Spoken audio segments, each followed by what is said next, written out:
देखो अब हम क्लोरोप्लास्ट ईटीएस पढ़ने जा रहे हैं, और क्लोरोप्लास्ट ईटीएस में हम क्या करेंगे, सबसे पहले डायग्राम बनाएंगे किसका, थालेक्वाइड का, और पूरी की पूरी थालेक्वाइड दिखाएंगे, उसकी मेम्ब्रेन, अंदर का पार्ट, बाहर का पार्ट, बाहर स्टोमा, अंदर ल्यूमेन, और उस थालेक्वाइड मेम्ब्रेन में ही इलेक्ट्रॉन कैरियर का अरेंजमेंट है, और उस थालेक्वाइड मेम्ब्रेन में जो इलेक्ट्रॉन कैरियर का अरेंजमेंट है, चूंकि वो थालेक्वाइड क्लोरोप्लास्ट के अंदर है, इसलिए उसको क्लोरोप्लास्ट ईटीएस कह रहे हैं।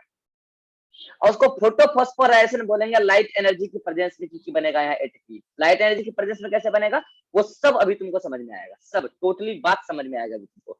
तो देखो हम बनाने जा रहे हैं क्या, थालेक्वाइड मेम्ब्रेन।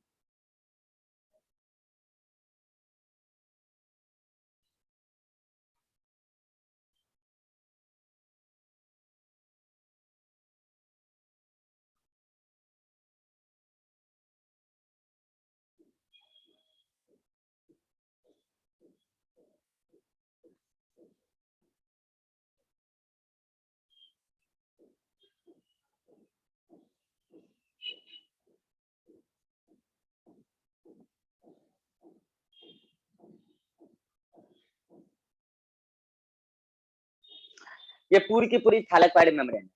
अब देखो इसमें हम कुछ कुछ लेवलिंग दिखाने जाएंगे, लेवलिंग को गौर से समझना, लेवलिंग इंपॉर्टेंट है।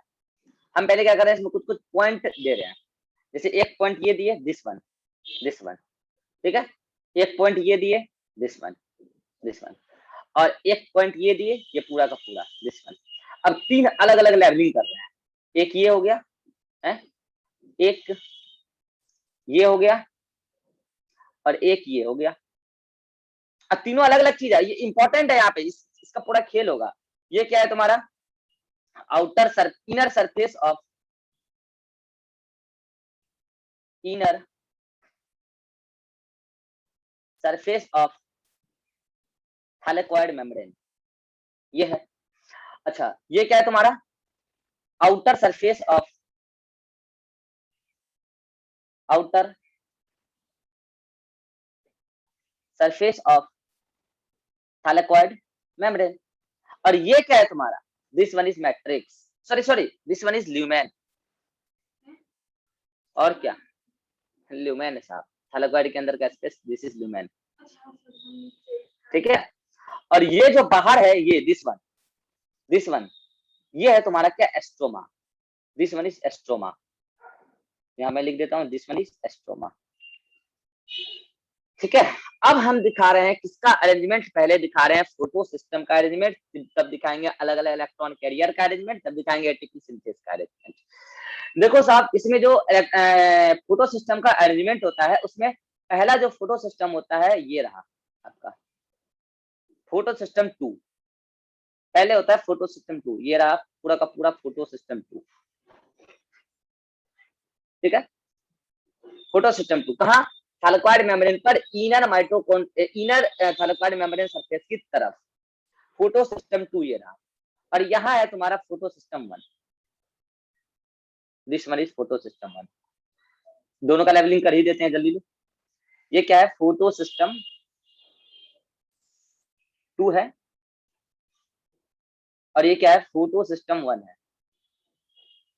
एनसीईआरटी क्या बोलता है, 1 और 2 डिस्कवरी के सीक्वेंस में लिखा है, लेकिन हम क्या कहते हैं कि ये गलत है, इवोल्यूशन के बेसिस पे लिखा गया, पहले इवॉल्व हुआ है फोटो सिस्टम 1, तब हुआ है 2, during the course of evolution. इसका पूरा डिटेल कहानी वही पढ़ाते हैं, ठीक है। ये अब देखो, हमने अभी समझाया था तुमको कि फोटो सिस्टम 2 के साथ एक कॉम्प्लेक्स अटैच होता है, जिसको बोलते हैं oxygen evolving complex, this one is OEC, oxygen evolving complex, उसी से अटैच्ड है, ये रहा, this one is oxygen evolving complex, OEC. तो इसमें क्या लिख देंगे शॉर्ट में, बस ओईसी, ऑक्सीजन इवॉल्विंग कॉम्प्लेक्स, ठीक है, ओईसी। और अब तुमको दिखाने जा रहे हैं कि इससे इलेक्ट्रॉन कहाँ जाएगा, उससे इलेक्ट्रॉन कहाँ जाएगा, वो सब बात, ठीक है। अरे यार इसको पहले अच्छे से दिखाने दो हमको, this one is O E C, oxygen evolving complex, ठीक है। हाँ अब देखो हम क्या दिखाने जा रहे हैं, अलग अलग इलेक्ट्रॉन कैरियर अलग अलग लोकेशन पर हम दिखाने जा रहे हैं, ठीक है। जिसमें से कि ये देखो, एक इलेक्ट्रॉन कैरियर हम यहाँ दिखाने जरूर जा रहे हैं, दिस वन, इसको बोलेंगे हम क्या, थियोफाइटिंग, क्या बोलेंगे, थियोफाइटिंग। ये देखो दिस वन इज थियोफैटिन, ठीक है। उसके बाद थियोफैटिन एक मोबाइल हाइड्रोजन कैरियर जिसका नाम है प्लास्टोक्विनोन, उसको देता है electron. This one is plastoquinone, PQ, ठीक है। और फिर पीक्यू बन के आएगा PQH2 इधर, और फिर वो अगले इलेक्ट्रॉन कैरियर, इसको मैं बता रहा हूँ, मुझे थोड़ा लोकेशन थोड़ा इधर और लेना चाहिए था, है ना। रुक जाओ एक सेकेंड,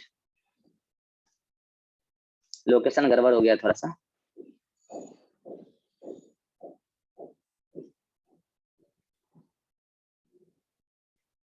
ठीक है, तो उसको थोड़ा उधर सरका लेंगे हम लोग। ये रहा तुम्हारा फोटो सिस्टम 2, यहाँ पे बना रहे हैं, सिर्फ 1 फोटो सिस्टम 1, क्योंकि थोड़ा जगह कम पड़ जा रहा था उधर, ठीक है। तो this one is photo system 1,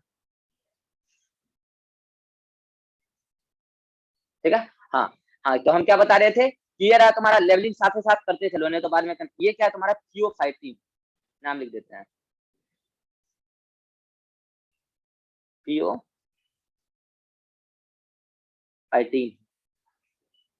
और ये क्या है, प्लास्टोक्विनोन, PQ है। PQ बन के PQH2 इधर आएगा, और वो देगा अगले इलेक्ट्रॉन कैरियर जिसका नाम है साइटोक्रोम बी, साइटोक्रोम B6, ये रहा, ठीक है।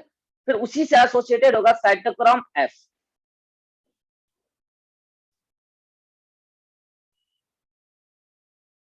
साइटोक्रोम F, इसी को मिला के बोलते हैं साइटोक्रोम B6F कॉम्प्लेक्स, ठीक है। फिर आएगा बीच में एक मोबाइल इलेक्ट्रॉन कैरियर जिसका नाम है वो plastocyanin, sorry plastocyanin, this one, ठीक है। और उसका फोटो सिस्टम 1, और लो सबका नाम लिख देते हैं खटाखट सीक्वेंस में। ये तुम्हारा साइटोक्रोम B6, ये है तुम्हारा साइटोक्रोम F। यही कल गलती किए थे हम लोग वहां, वो जब B नहीं आ गया था तो उसकी वजह से हम फ्लो में F लिख दिए थे, किसमें, माइटोकॉन्ड्रियल लेटेस में। ये है तुम्हारा प्लास्टोसाइनिन, कॉपर कंटेनिंग, याद आया होगा कुछ।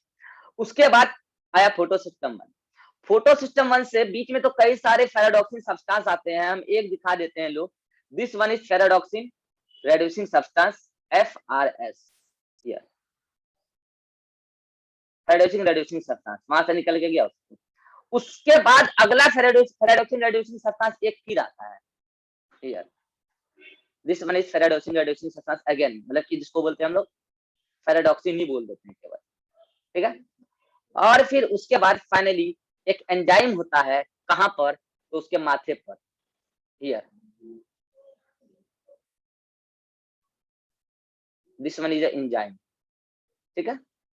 सबका नाम लिख देते हैं जल्दी से, फटाफट फटाफट। ये क्या है, यह फेराडॉक्सिन रेड्यूसिंग सब्सटेंस है।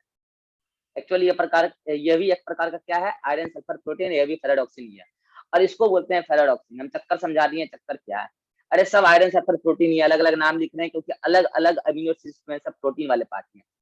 और इस एंजाइम का नाम इंपॉर्टेंट, बहुत ही धांसू एंजाइम है, और इस एंजाइम का नाम जो है वो है, यहाँ पे लिखते हैं HD NADP reductase enzyme, reductase enzyme, ठीक है। और अब दिखा रहे हैं तुमको इस वाले थैलेकॉइड मेम्ब्रेन में इसका अरेंजमेंट, तो हम इसमें दिखाने जा रहे हैं वो एटीपी सिंथेस का arrangement.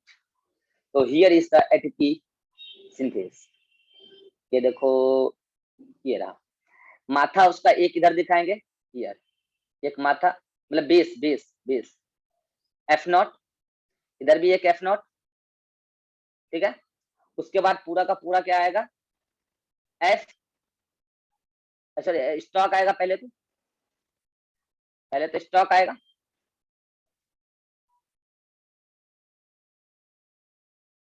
Stock, here also stock, और तब आएगा क्या, F1, this one is F1, here this one is also F1, ठीक है। और उसके माथे पर क्या होगा तुम्हारा, ATP synthase, this one is ATP synthase. Diagram सबको समझ में आ गया, क्या खेल है, सीक्वेंस में अरेंज कर दिए हैं, लो उसका भी नाम लिख देते हैं सबका। ये क्या है, चलिए बोलो, F not, F not, F not, इसको स्टॉक एस लिख देते हैं यार, जगह गंदा हो जाएगा, स्टॉक। ये क्या है, F1, ये भी क्या है, F1, और ये लाल वाला क्या है, ATP synthase, ATP synthase, ATP synthase है। मजा आ जाएगा अभी तुमको थैलेकॉइड मेम्ब्रेन का ईटीएस करके, ठीक है। चलो आ जाओ, अब खेल स्टार्ट करते हैं। सूर्य भगवान कहाँ पे बना दें, आसमान में, अरे बना दें। Yes sir. ये सूर्य भगवान है ना, और यहाँ से क्या बरसेगी, सनलाइट निकलेगी बाहर,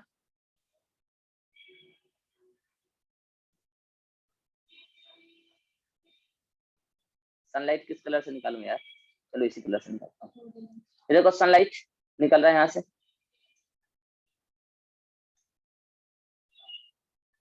इस कलर का सनलाइट होता है, बताता हूँ।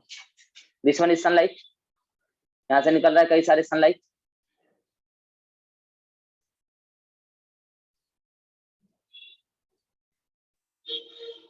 ठीक है।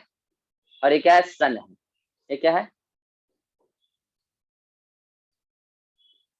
सन। क्लियर, मजा आ जाएगा तो तुमको देखना क्या होगा।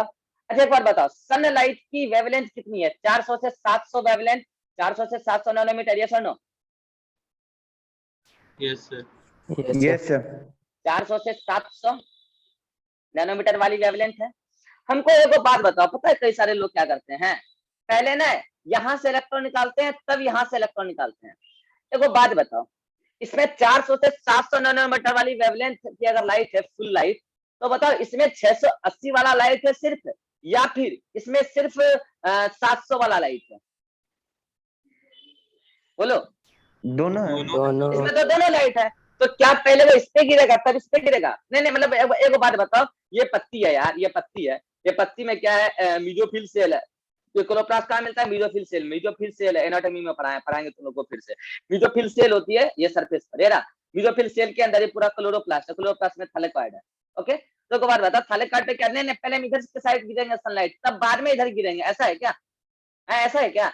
नहीं ना, नो सर, सनलाइट तो एक साथ में गिर रही है, तो बताओ सनलाइट अगर एक साथ गिरी तो एक सनलाइट तो पूरा का पूरा 400 से 700 nanometer wavelength at the same time यहाँ पे भी गिरी एक लाइट, यस और नो? यस सर, बोलो, एक सनलाइट यहाँ गिरी, बोलो गिरा, यस और एट द सेम टाइम बोलो सनलाइट यहाँ पे भी गिरा कि नहीं गिरा? Yes sir. तो जब सनलाइट गिरी Yes, sir. 400 से 700 नैनोमीटर वाली वेवलेंथ वाली, तो एक बात बताओ, ये फोटो सिस्टम सेकंड उसमें से चुन के क्या कौन सी लाइट ले लेगी, 680 से 700 वाली। और क्या, फोटो सिस्टम सेकंड है ये, सॉरी ये फोटो सिस्टम सेकंड है, 400 से 680 वाली चुन के ले लेगी कि नहीं ले लेगी?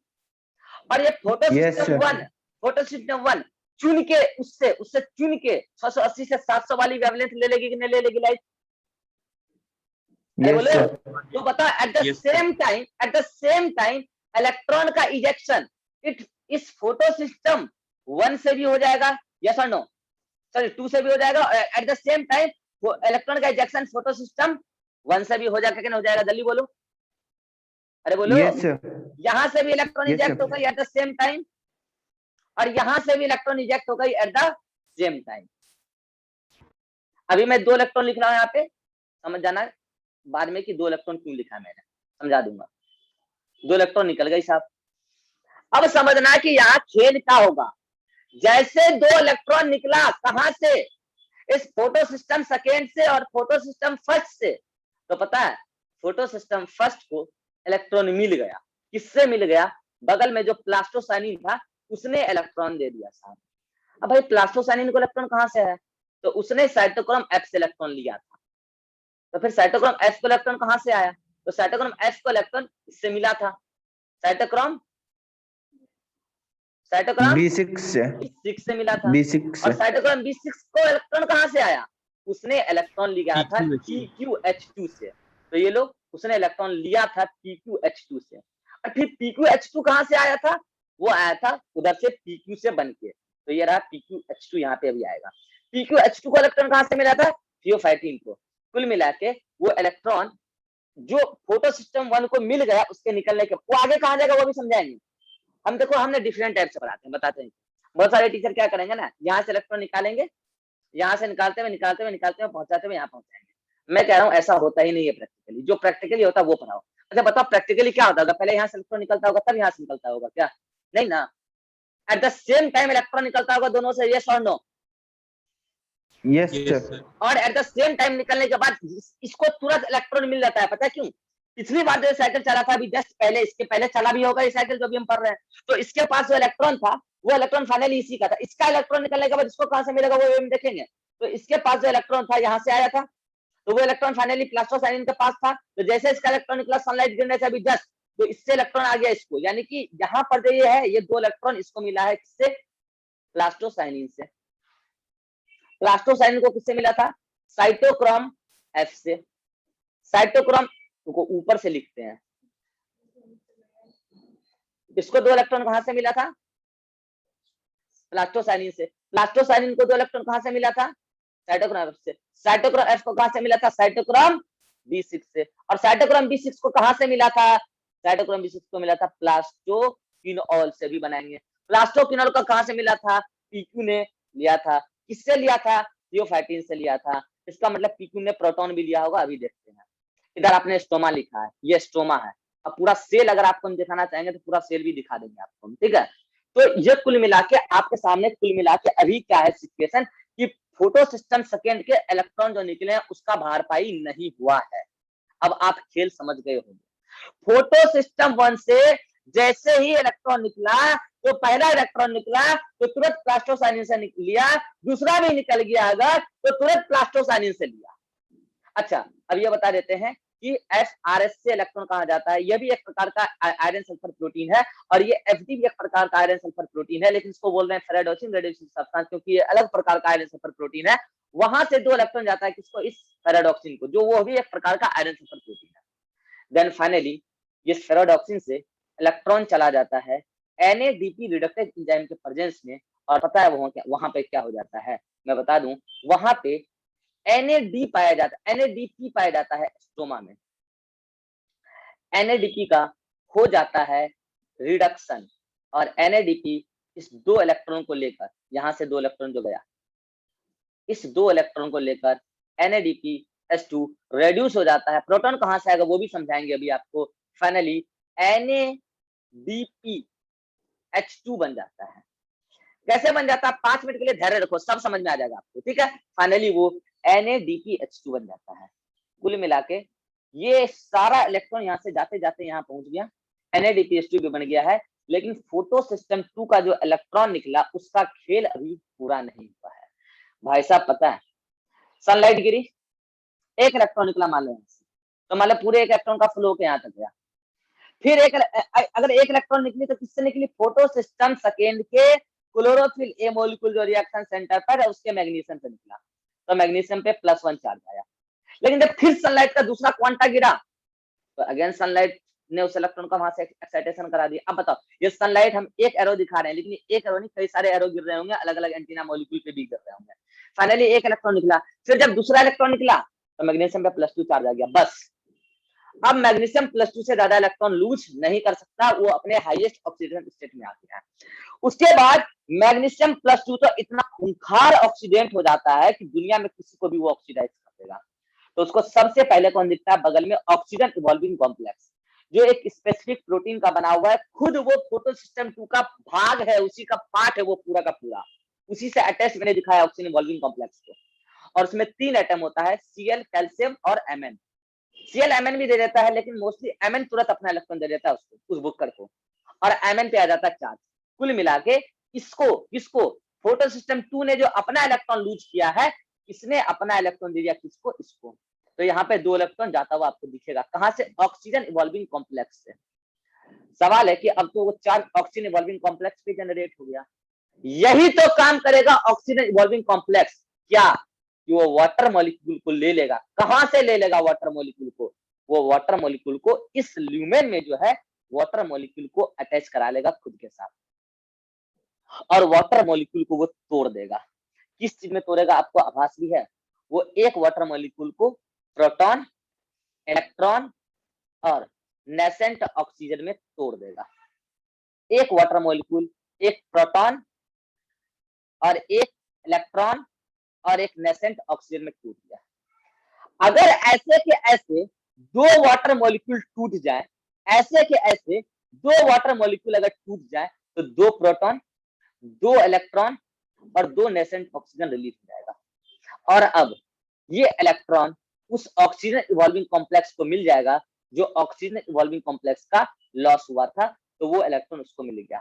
कुल मिला के वो सारा इलेक्ट्रॉन जो यहाँ तक पहुंचा है वो तो वाटर का ही है। अरे बोलो यार, वो सारा इलेक्ट्रॉन तो वाटर का ही है। तेरा दो इलेक्ट्रॉन बचता प्रोटॉन है। प्रोटॉन ल्यूमेन में ही रह जाएगा। लो, ये प्रोटॉन ल्यूमेन में ही रह जाएगा, यहाँ पे ग्रेडियंट बनाता रहेगा। ये प्रोटॉन यहाँ पर ग्रेडियंट बनाता रहेगा, जमा होता रहेगा ये प्रोटॉन। ऐसे कई सारे वाटर मॉलिक्यूल टूटते रहेंगे, जमा होते रहेंगे।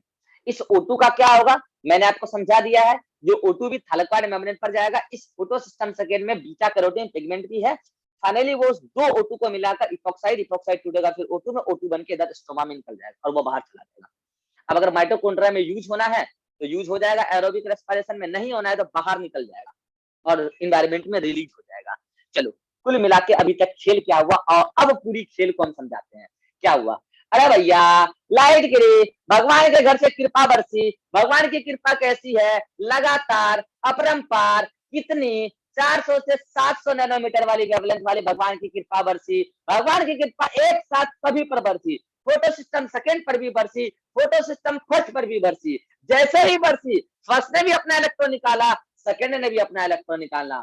और यहाँ इंपॉर्टेंट बात क्या है कि फोटो सिस्टम फर्स्ट सेकेंड का इलेक्ट्रॉन सबसे पहले कैच किया थियोफैक्टिन ने। अब समझना, यहाँ पे एक कॉन्ट्राडिक्शन आता है, यहाँ पे एक कंट्राडिक्शन आता है और ये कंट्राडिक्शन मैं आपके साथ डिस्कस करना चाहता हूँ क्योंकि ये नीट 2022 में सवाल आ चुका है। वो पहला वाला पेपर हुआ था ना, मतलब कोविड के पहले वाला, मतलब कि जिनमें कोविड वाले को मौका नहीं, मतलब बाद में कोविड वाले का अलग से हुआ था। ठीक है, तो जो कॉमन एग्जाम हुआ था नीट 2020 मतलब 1 वाला, 2020 में 1 वाला, उसमें ये क्वेश्चन आया था। फर्स्ट एक्सेप्टर ऑफ थियोफैक्टिन, सॉरी अरे यार, first electron acceptor of photosystem second. NCERT में लिखा है इसके बारे में, दिस इज पीक्यू।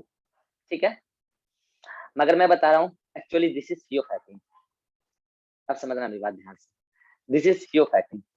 अब चक्कर क्या है, इस बार नीट 2022 में क्वेश्चन जो आया उसका आंसर था पीक्यू। पता है क्यों?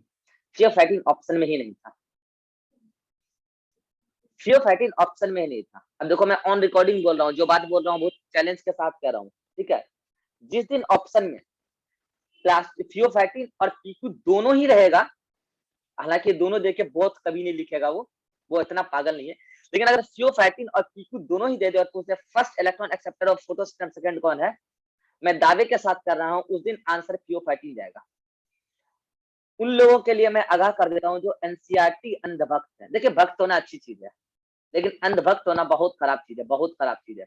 आप अगर अंधभक्त हो जाएंगे ना तो आपको टॉयलेट में भी विटामिन दिखेगा, वो विटामिन जो डाइजेस्ट नहीं हो पाया, मतलब अनडाइजेस्टेड, जो आपके सेल ने यूटिलाइज नहीं किया, और आप उसको खाना भी सही समझेंगे। इसलिए अंधभक्त ना हो भाई साहब, भक्त जरूर बने। आप एनसीईआरटी का भक्त बने क्योंकि एनसीईआरटी बहुत अच्छी बुक है। तो एनसीईआरटी ने क्या लिखा है, पीक्यू। अब उसकी लाइन में क्या, एक लाइन में थोड़ा सा कंट्राडिक्शन है, लेकिन वो अभी तक सही नहीं हो पाया है। अब इस लाइनों को सही करने के लिए अलग अलग कोचिंग संस्थानों ने क्या किया है, खुद ही क्या लिखा, फर्स्ट इलेक्ट्रॉन एक्सेप्टेड ऑफ ये फोटोसिस्टम सेकेंड, और ब्रैकेट में क्या लिख दिया है, थियोफैक्टिन। ठीक है, जबकि एनसीईआरटी के लाइन को आप पढ़ेंगे तो वहां लिखा है पीक्यू। मेरा सवाल है, आप होते कौन हो ये पीक्यू लिखने वाले हैं, बोले सॉरी थियोफैक्टिन लिखने वाले। आप डायरेक्टली फर्स्ट एक्सेप्टर को केवल थियोफैक्टिन बता रहे हो, आप ये होते कौन हो बताने वाले। अगर आपको बताने का इतना ही शौक है ना तो पूरी बात बताइए सब, नहीं जब आप बात छेड़ ही देते तो पूरी बात बताइए। सुनो, मैं बता रहा हूँ पूरी बात। एक्चुअली ये थियोफैक्टिन क्यों नहीं लिखा है एनसीईआरटी में बताता हूँ। एक्चुअली थियोफाइटिन फोटो सिस्टम सेकेंड का ही पार्ट है, यानी कि वो अलग से कुछ नहीं। तो फिर फर्स्ट इलेक्ट्रॉन एक्सेप्टर उसको क्यों बोल रहे हैं? देखो एक्चुअल में क्या चक्कर है, थियोफाइटिन एक ऐसा मॉलिक्यूल होता है, एक ऐसा क्लोरोफिल ए मॉलिक्यूल जिससे मैग्नीशियम एटम रिमूव हो जाए और मैग्नीशियम एटम रिमूव होकर किसी जंगल प्लांट पार्ट को चला जाए एज ए न्यूट्रिएंट। तो वो जो पूरा का पूरा क्लोरोफिल ए मॉलिक्यूल से मैग्नीशियम हटाने के बाद जो बचेगा ना, उसी को बोलते हैं थियोफाइटिन। तो ऐसे इस फोटो सिस्टम सेकेंड में कई सारे क्लोरोफिल ए मॉलिक्यूल ऐसे होते हैं जो मैग्नीशियम एटम डोनेट कर देने के बाद बचे रहते हैं। तो ऐसे ऐसे पर्टिकुलर क्लोरोफिल ए मॉलिक्यूल जो थियोफाइटिन कहला रहे हैं मैग्नीशियम प्लस 2 मैग्नीशियम एटम दे देने के बाद, तो वो क्या करते हैं, फोटो सिस्टम सेकेंड के जब उस क्लोरोफिल ए मॉलिक्यूल से निकलता है इलेक्ट्रॉन जिसमें मैग्नीशियम था, तो सबसे पहले इलेक्ट्रॉन इसी को मिलता है। तो इस बेसिस पर आप फर्स्ट इलेक्ट्रॉन एक्सेप्टर तो बोल सकते हो। लेकिन फिर एनसीईआरटी ने पीक्यू क्यों बोला? क्योंकि एनसीईआरटी लिखने वाले को बात पता है एक्चुअली ये तो उसी सिस्टम का भाग है, लेकिन ये लोग कोचिंग संस्थान वाले ब्रैकेट में यहाँ थियोफाइटिन लिख के बहुत गंदगी फैलाए और इस बार वो गंदगी धुल गया नीट 22 में, नीट 2020 में, मतलब फर्स्ट वाले में। कैसे धुल गया? ऑप्शन में थियोफाइटिन था नहीं। और जो बच्चा ये अंधभक्त सोचकर जा रहा था कि थियोफाइटिन ऑप्शन में होगा तभी टिक लगाएंगे, उसकी लग गई होगी इस पर लंका। हाँ, उसकी इस बार क्या लगी होगी? लंका। और आगे से और पीछे से दोनों तरफ से आग लग गई होगी। अब क्यों लगी होगी? वो सोच रहा होगा ये क्वेश्चन जाएगा बोनस। वो तो क्या सोच रहा होगा, ये क्वेश्चन जाएगा बोनस, और क्वेश्चन नहीं हुआ बोनस, और आंसर गया थर्ड।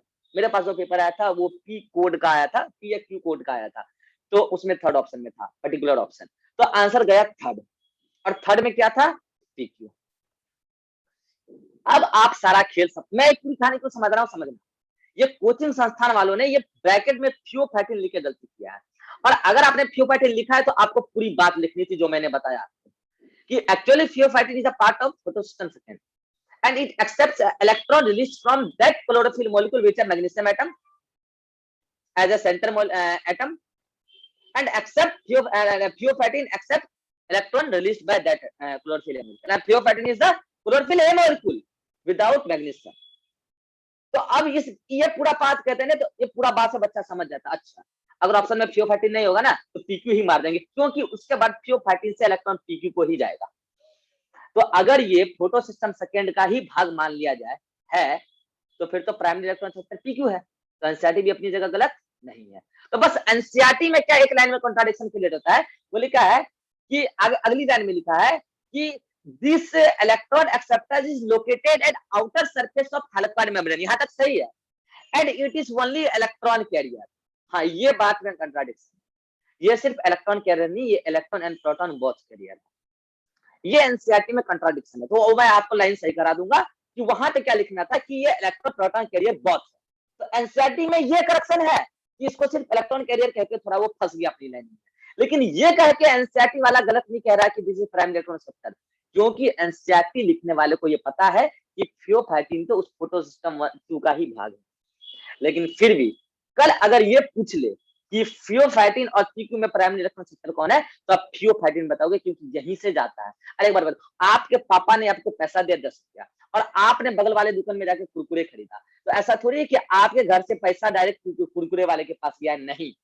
अगर बोला जाए कि आपके पापा से पैसा किसको गया पहले, तो आप दुकान वाला को थोड़ी बोलेंगे यार, प्राइमरी एक्सेप्टर तो आप हुए ना, तब ना आप कुरकुरे वाले को जाके दिए। लेकिन क्योंकि आप उसी घर के मेंबर हो, लेकिन आप कमाते कमाते तो नहीं, आप तो बेरोजगार हो, इसलिए घर में दिन भर गाली खाते रहते हो, तो आप तो उस पर्टिकुलर पैसा को कमाए नहीं। तो अगर कह देगा कि हो इसको यार हटाओ, ये तो उसी घर का आदमी है, तो मान लेंगे कि उस किराना दुकान वाला जो कुरकुरे आपने दिया वो प्राइमरी एक्सेप्टर है। आई थिंक कि इस एग्जांपल से अब आपको पूरी खेल समझ में आएगी कि हम एग्जाम में किस हिसाब से आंसर देंगे। क्लियर? अरे Yes, बोलो। sir. Yes sir. भाई साहब, ये बहुत भयानक वाला गंदगी फैला रखा है मार्केट में इस लाइन को लेकर, और इस बार वो सारा गंदगी धुल गया है। वैसे नीट 2022 वालों ने मतलब ऐसा पानी मारा है ना, मतलब आप पूछो मत, वो सारे गंदगी धुल गए होंगे, वो लाइन में करेक्शन हो जाएगा इस साल, देख लेना नया मॉड्यूल आएगा जब। तो हाँ, तो मैं क्या बोला कि चलो जल्दी से, हमारे पास 10 मिनट बचे हैं, मैं इस ईटीएस को खत्म कर लेता हूँ क्योंकि फिर मेरे पास डायग्राम बल्कि बचेगा। तो मैंने क्या बोला कि ये थियोफाइटिन ने लिया इलेक्ट्रॉन कहाँ से? फोटो सिस्टम 2 से। फोटो सिस्टम 2 से जब 2 इलेक्ट्रॉन निकला तो 2 इलेक्ट्रॉन थियोफाइटिन ने लिया, तो वो 2 इलेक्ट्रॉन किसको दे दिया? प्लास्टोक्विनोन को। प्लास्टोक्विनोन ने उसी दो इलेक्ट्रॉन के फ्री एनर्जी की मदद से दो प्रोटॉन खींच लिया। कहां से? तो वो दो प्रोटॉन खींच लिया इस स्ट्रोमा से। स्ट्रोमा में प्रोटॉन कहां से आया अभी आपको पता चल जाएगा। वो दो प्रोटॉन खींच लिया कहां से? स्ट्रोमा से। वो दो प्रोटॉन खींच लिया कहां से? तो स्ट्रोमा से दो प्रोटॉन खींच लिया उसी दो इलेक्ट्रॉन के फ्री एनर्जी की मदद से, और प्लास्टोक्विनोन कन्वर्ट हो गया PQH2 यानी कि प्लास्टोक्विनोल, और वो फ्लिप फ्लॉप मूवमेंट्स होकर के आ गया। किधर फ्लिप फ्लॉप क्या करना है? उसी मेम्ब्रेन में वो बस इधर से उधर मूव कर सकता है। वो इधर आ गया उसी थैलेकॉइड मेम्ब्रेन के इनर सरफेस की तरफ। वहां पर वो इस प्लास्टोक्विनोन ने इलेक्ट्रॉन दे दिया अगले इलेक्ट्रॉन कैरियर, जिसका नाम क्या है? Cytochrome B6। और प्रोटॉन कहां रिलीज कर दिया? अब आप समझ ही चुके होंगे। प्रोटॉन इस प्लास्टोक्विनोन ने भी कहां रिलीज कर दिया? कितना? दो प्रोटॉन। प्रोटॉन का जमाव इस तरीके से भी हो रहा है, इस तरीके से भी हो रहा है। ये इंपॉर्टेंट पॉइंट है। प्रोटॉन का जमाव इस तरीके से भी हो रहा है, इस तरीके से भी हो रहा है। वाटर के टूटने से भी हो रहा है और प्लास्टोक्विनोन के एक्टिविटी की वजह से भी हो रहा है, क्योंकि वो मोबाइल हाइड्रोजन कैरियर है। ये तो एनसीईआरटी निकल के लिखा है, वो इलेक्ट्रॉन कैरियर बोल दिया, मोबाइल हाइड्रोजन कैरियर है। फाइनली प्लास्टोक्विनोन ने इलेक्ट्रॉन दे दिया अगले इलेक्ट्रॉन कैरियर साइटोक्रोम B6 को। साइटोक्रोम B6 ने वो इलेक्ट्रॉन दे दिया साइटोक्रोम F को। साइटोक्रोम F ने इलेक्ट्रॉन दे दिया अगले मोबाइल इलेक्ट्रॉन कैरियर। ये सिर्फ मोबाइल इलेक्ट्रॉन कैरियर और मोबाइल है। अब देखिए इन सबको मैं जो मुझे बेटरली किस तरीके से दिखाना चाहिए था डायग्राम में, पता है? ये सब पूरी की पूरी तरीके से धसे हुए हैं, तो इन सबको मैं इस तरीके से दिखा देता तो और बेटर होता। लीजिए मैं और मोटा कर दे रहा हूँ ताकि आप समझ पाए कि बहुत बेटर तरीके से धसा हुआ है। ठीक है, ये भी बहुत बेटर तरीके से धसा हुआ है, क्योंकि ये सब मोबाइल इलेक्ट्रॉन नहीं है, ये सब क्या है? इमोबाइल है, पूरा तरीके से धसा हुआ है। जबकि आप इस ग्रीन वाले को देखिए, ये पूरे तरीके से नहीं धसा हुआ है। ये क्या है? इमोबाइल है। सर ये मोबाइल है और ये दोनों सब ये सब इमोबाइल है। ठीक है, तो प्लास्टोसाइनिन को मिल गया दो इलेक्ट्रॉन। ये प्लास्टोसाइनिन है यहाँ से साइटोक्रोम F से मूव करके आ गया फोटो सिस्टम फर्स्ट के पास। इसीलिए प्लास्टोसाइनिन को photo system first and second का कनेक्टिंग लिंक बोला जाता है, क्योंकि फाइनली प्लास्टोसाइनिन को दो इलेक्ट्रॉन फोटो सिस्टम फर्स्ट का ही मिला है। वो अलग बात है कि उसको वाटर का मिला है। ठीक है, तो प्लास्टोसाइनिन ने फोटो सिस्टम सेकेंड से इलेक्ट्रॉन लेके फोटो सिस्टम फर्स्ट को दे दिया, इसलिए कनेक्टिंग लिंक माना जाता है। फाइनली फोटो सिस्टम फर्स्ट पर पहले इलेक्ट्रॉन एक्साइट हुआ था, इसलिए यहाँ पहुंचा। हमको पढ़ाने में इतना देर लगे नहीं, सब काम सेकंडों में हो जाता है। तो फोटो सिस्टम फर्स्ट से इलेक्ट्रॉन निकला लाइट गिरने से, तो इलेक्ट्रॉन किसको पहले मिल चुका था? अच्छा, ये दो इलेक्ट्रॉन इसको मिलकर इसका भार हो गया, इसके मैग्नीशियम एटम का, क्लोरोफिल ए मॉलिक्यूल का। और वो दो इलेक्ट्रॉन मिल गया किसको? FRS को, फेरेडॉक्सिन रेड्यूसिंग सब्सटेंस को। वो दो इलेक्ट्रॉन चला गया फेरेडॉक्सिन को।